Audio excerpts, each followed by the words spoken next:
Alrighty, we are here with the finale of our Gunslinger and the Abyss full set review.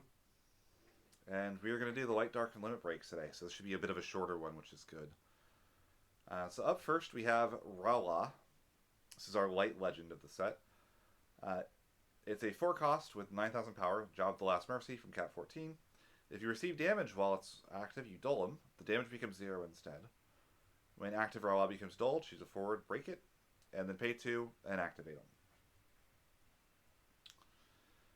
This is one of the weirdest cards to evaluate. I mean, first of all, I love the art on this card. It's so cool looking. I think the ability is incredibly strange. There's just not really a card that does what this does. We've had a couple cards that like prevent damage. We've had a couple cards that like do this, but nothing to this degree. And kind of this, when I become active, I become dull thing hasn't really ever been like text that's mattered. So, what does this card actually do is the question. Like, what am I trying to do with this? And there's a couple of things that like come to mind. Uh, Honestly, one of the weirdest ones is that like if your opponent is trying to punch you in the face with a bunch of stuff, and you just drop Rolla, the game stops. And the game now becomes, I need to get this Rolla off the field. You can't dull freeze it. You can't like attack around it. You can't do anything. It's going to be a problem. In a way that like very few forwards have the ability to take over the game in the way that Rolla does. And a lot of the ones that I would say take over the game in the same way are reasons to be playing decks. Some of the most powerful cards in the history of the game. Refia is one that completely takes over the game. Warrior of Light, I noticed when I was playing against Cat 13. Warrior of Light is a card that when it comes into play, you can't take damage anymore because you have a 10k first striker that just your opponent can never attack over. And it becomes a mini game of, I have to get that off the field or you can't take damage. Rawa does something very similar actually, but in light. Neo X Death is another one that like, the moment Neo X Death comes in play, we are in a new mini game that has happened because of me playing the Neo X Death. And Rala does very similar things. That said, I do think this lines up kind of poorly against a lot of different types of removal. You can just punch it for 9k. You can spin it with Refia. Like you can bounce it. There's so many ways of getting it off the field. That, like I almost wonder like it needs protection. There's some fun stuff with this too. Like say you cast Opus 1 Titan on Rolla. Like they go to remove it because they have to, because if they don't remove it, again the game doesn't go anywhere. And then what happens next? You cast Titan, you fizzle their removal spell, and then the Rala triggers and kills the thing that tried to do the removal. Like that seems really strong, obviously. And you can kind of keep doing that, and now like you've got this like Titan forward that can't die for the turn, and if they ever attack, you can pay the 2 to activate it and then kill another thing. I think it could pair really well with like dancers. So you could have like a Lilith set, and you could like dull the Rala and kill something, and then you pay 2 and you activate it, and you dull Mayakov, and you dull the Rala and you kill something. Like there's so much potential for this card. There's also the potential for this card to just be 4 CP, does nothing, dies, you lose the game for having it in your deck. So I'm interested. It's another card that I think is going to take a long time to figure out if it's good or bad. But I would not be sleeping on this card at all. I think this card it's very powerful. It's just a matter of if it can find a home in time. Ardan, this is a dark hero. 4 cost, 8k. Chief Minister, Cat 15. Put him in the break zone, shoots a forward opponent controls, loses 8,000 power. Damage 5. You can play him to the field from your break zone, and when he enters the field, he deals you a point of damage. I just can't see a world where you play this card at all. It's really funny. Like on damage 5, you could do this, and theoretically, if you have a way of canceling the entire stack, you can always.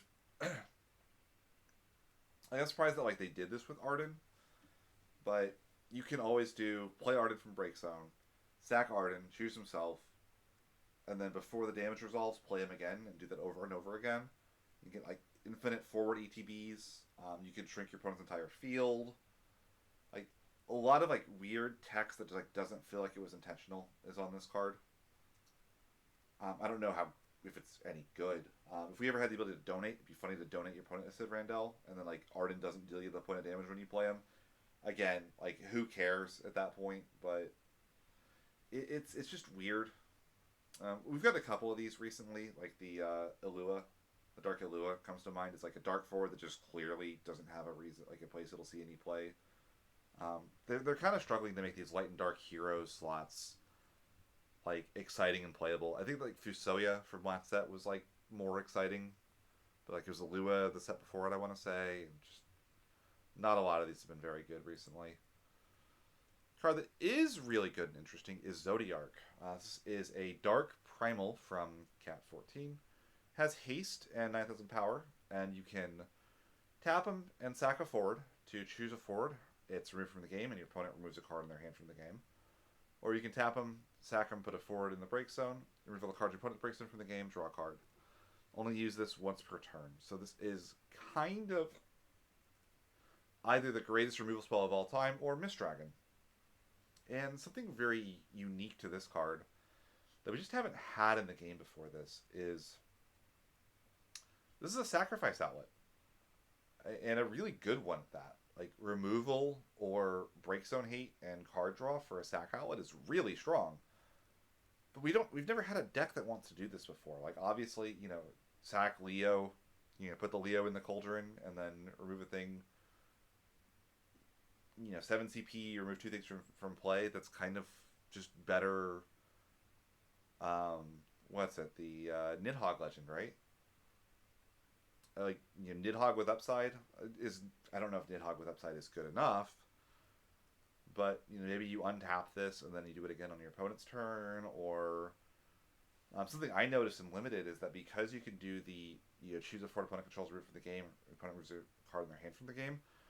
He kind of ends up being self-protecting. Like there's a lot of forwards that like need to do stuff on field while he's there, and you can always sack himself to that ability even if you need to. So I think he's really strong.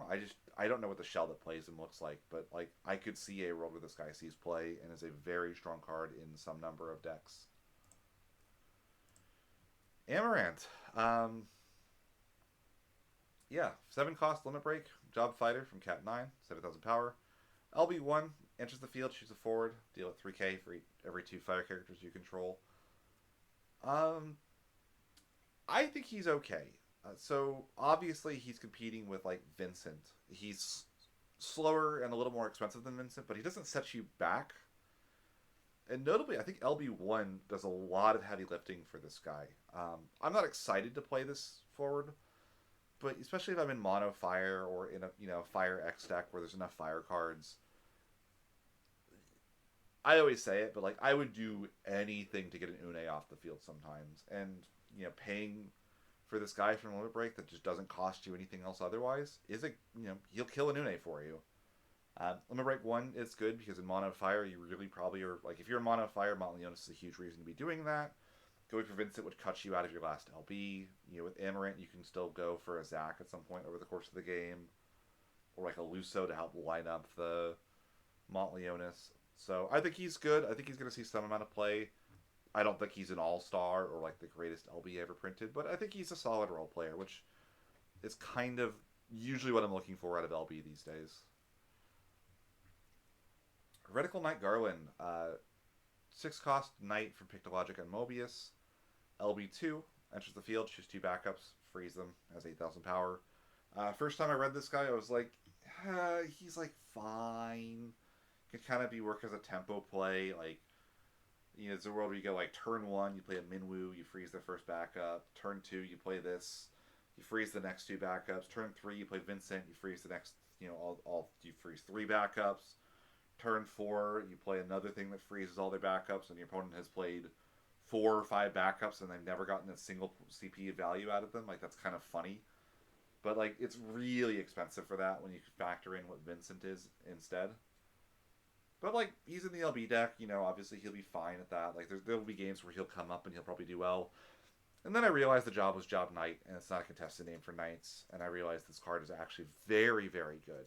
Something that it also does for Knights is gives you a better thing to do with Beatrix forward, the main deck one. Something that we kind of talked about when Beatrix was originally revealed was that they very specifically had to make that card named Beatrix because any Knight in LB that wasn't named Beatrix was going to benefit massively from that Opus 12 Beatrix existing. And paying 4 for this ability, especially when it procs all of your other Knight synergies, your Last Well, Beatrix Power Pump, all of those things, this card is very, very strong. And Knights notably does not use its limit break very well, in my opinion. Usually you'll get like a Leo and a Surges or something like that. But, like, because the game goes so fast, the fact that this wastes 2 LB isn't actually a problem. Like, you just need, like, Beatrix plus Leo, or, Retical Knight Garland plus Beatrix plus Surges is like a totally fine thing you can do in Knights. So I expect him to see a lot of play just based on that alone. Yuthi. 4 cost, limit break, Job Ninja, Cat 7 with 5,000 power. Limit break 2, when she enters the field, if you control 2 or more Cat 7 forwards, draw a card. And then you can tap her, discard 2 Cat 7 cards, choose a forward, and break it. So obviously she's meant to be paired with Sonon. You play Sonon, you play Yuthi LB. Yuthi draws you a card because you had the Sonon, so she's like a 2 cost forward at that point. Or, and then you attack with Sonon, activate all 5 of your backups, you draw a card, and then the Sonon basically, costs a lot less, right? Which is definitely, like, solid. It's the intended usage. There's also, like, other things you can do with this card. Wins LBs are not very good for the most part, so you can consider running something like the Cisne from this set. And then, like, Cisne into Yuthi is, like, 2 casts that draw you a card in Mono Wind. I think it's, like, a very reasonable thing you could see happening. And the action ability is expensive, but, like, it's kind of the ninja thing to be discarding, like, specific cards to break a forward unconditionally.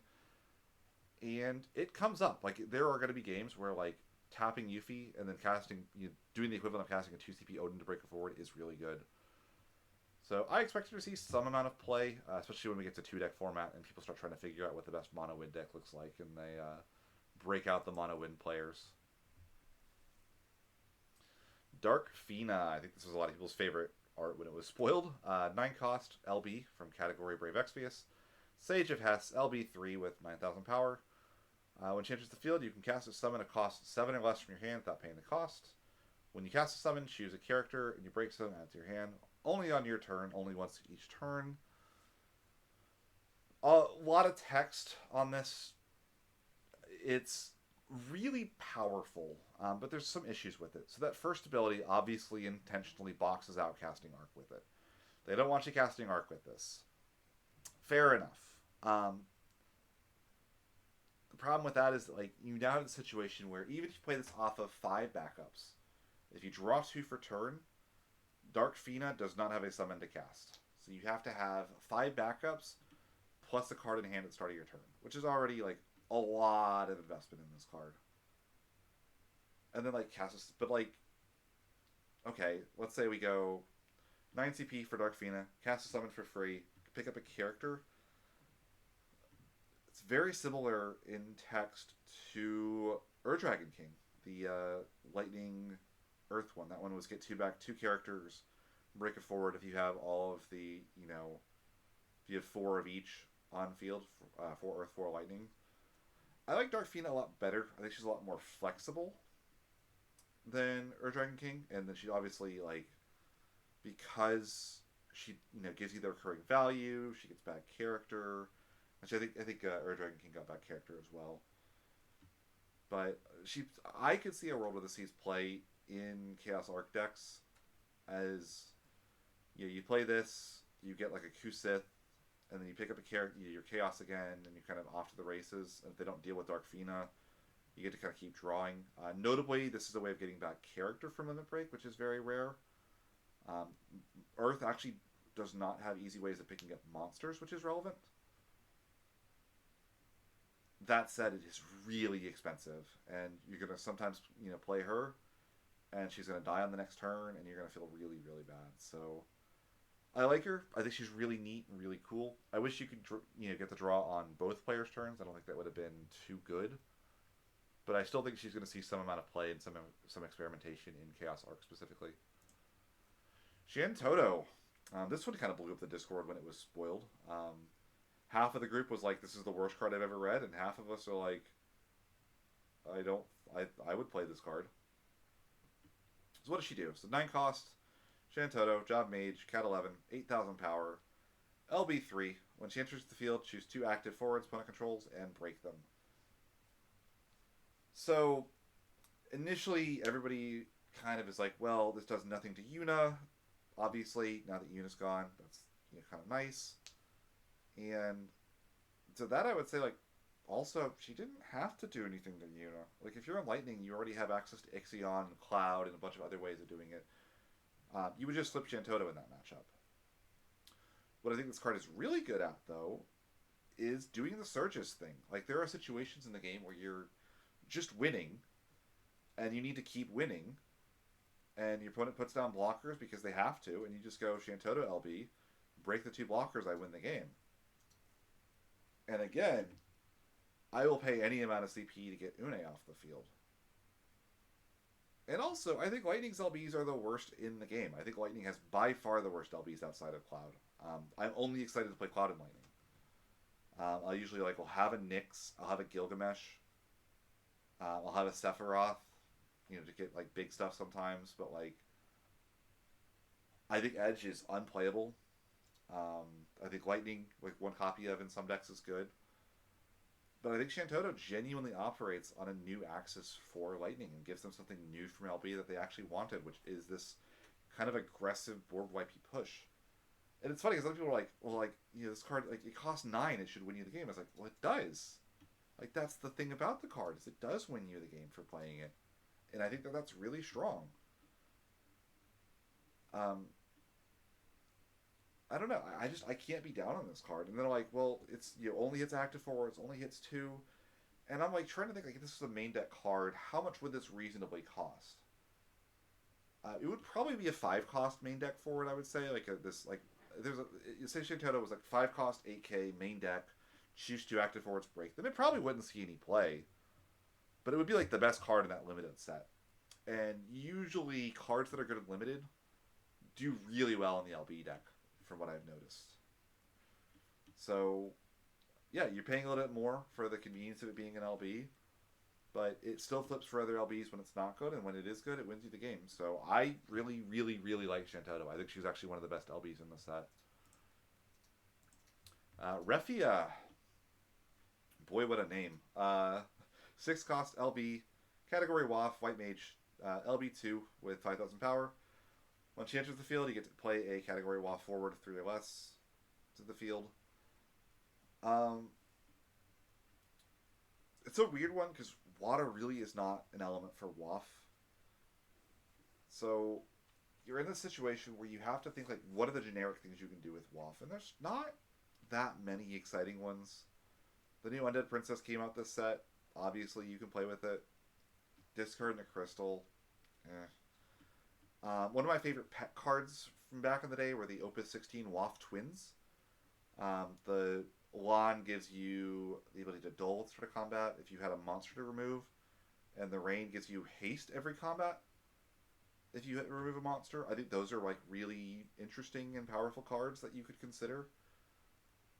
Splashing, and the nice thing about Refia is you just don't need the elements for these cards. You can just play them as 3 ofs in the deck as your only lightning cards, and then revive them with Refia. You draw them, and just with any water card as well, and you kind of have this Layla Viking from the LB deck that plays those. It's just a matter of what those forwards are meant to do.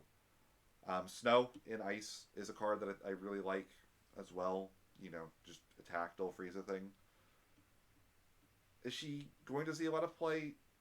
Yeah, probably not. Keep an eye on her for the future.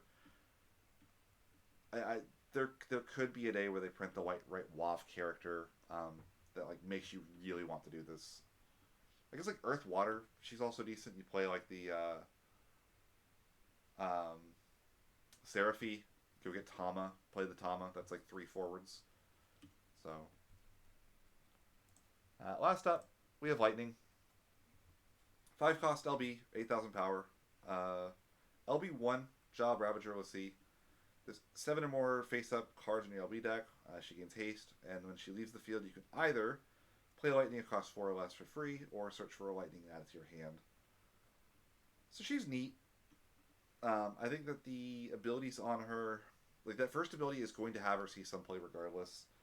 I would not be surprised to see her over the course of the set start to phase out of LB decks, because I don't think people realize how hard it is to get 7 LB cards face up for that haste to matter.